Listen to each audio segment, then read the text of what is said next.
Tidak ada orang di sini yang kebal, yang tidak patuh, tidak bekerja keras untuk bangsa dan negara dan rakyat. Saudara saya beri wewenang, copot segera, suruh tinggal di rumah aja, daripada bikin susah ya. Ancaman berat bagi kita, judi online, narkoba, penyelundupan, penyelewengan, korupsi, kebocoran. Hanya dengan penegakan hukum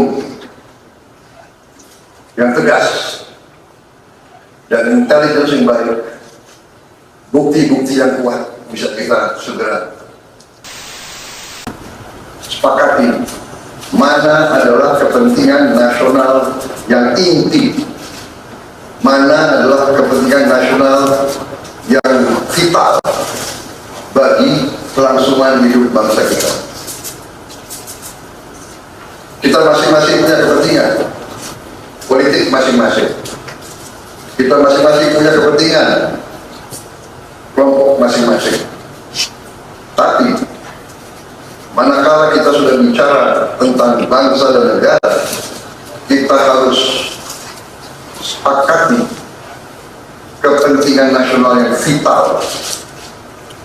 Saya ingatkan saudara sekalian, jangan sampai kita lupa dengan Undang-Undang Dasar kita sendiri, Undang-Undang Dasar 1945,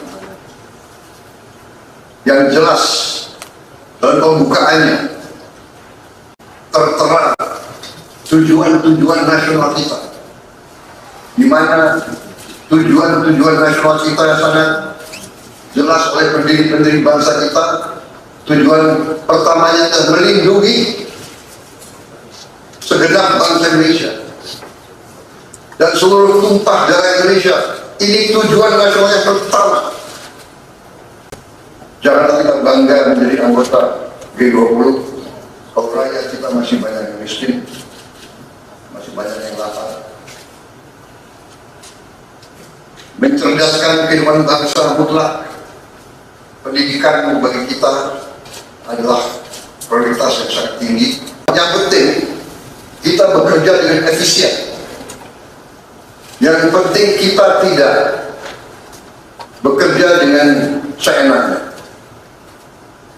Saya minta Menteri Keuangan, saya minta semua Menko, saya minta semua Menteri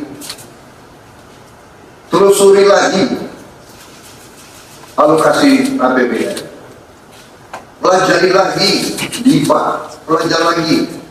Saya minta detail kegiatan-kegiatan yang terlalu seremonial, terlalu banyak seminar, terlalu banyak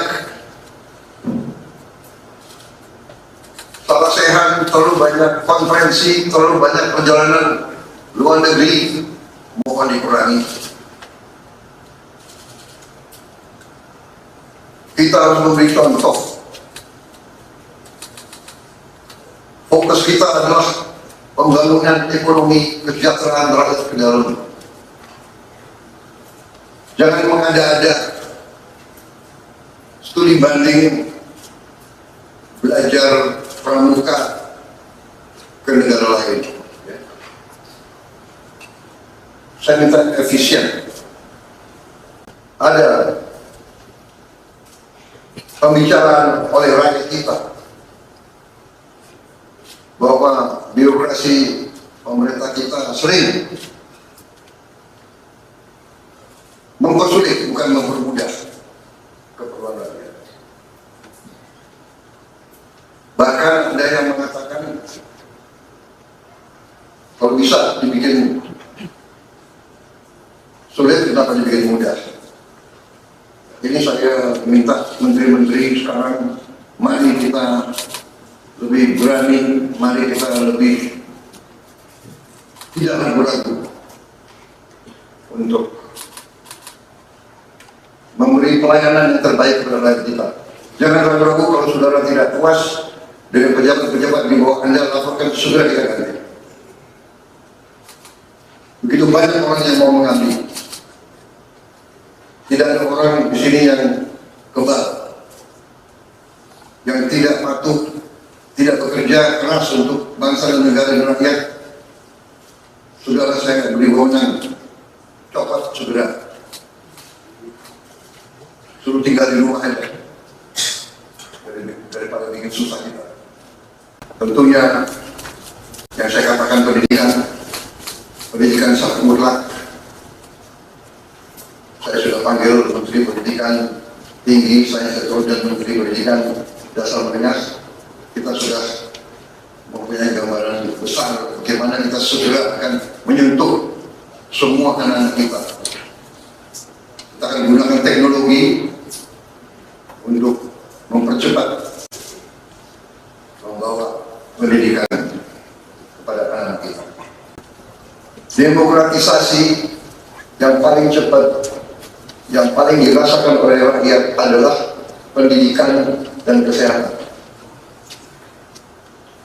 Kalau kita bisa memberi pendidikan yang terbaik untuk anak-anak kita, kesehatan yang memadai untuk seluruh rakyat kita, itu adalah demokrasi yang sebenarnya.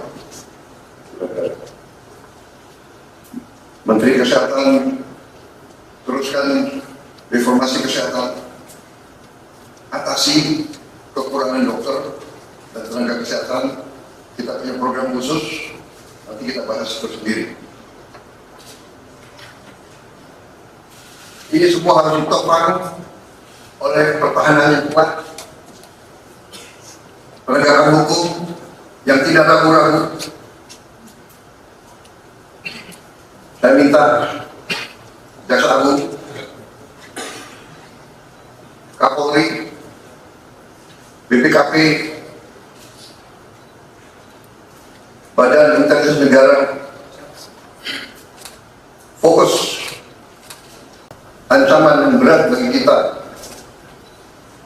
judi online, narkoba, penyelundupan, penyelewengan, korupsi, kebocoran. Hanya dengan penegakan hukum yang tegas dan intelligence yang baik, bukti-bukti yang kuat, bisa kita segera mitigasi hal ini semua. Subscribe, like, and comment.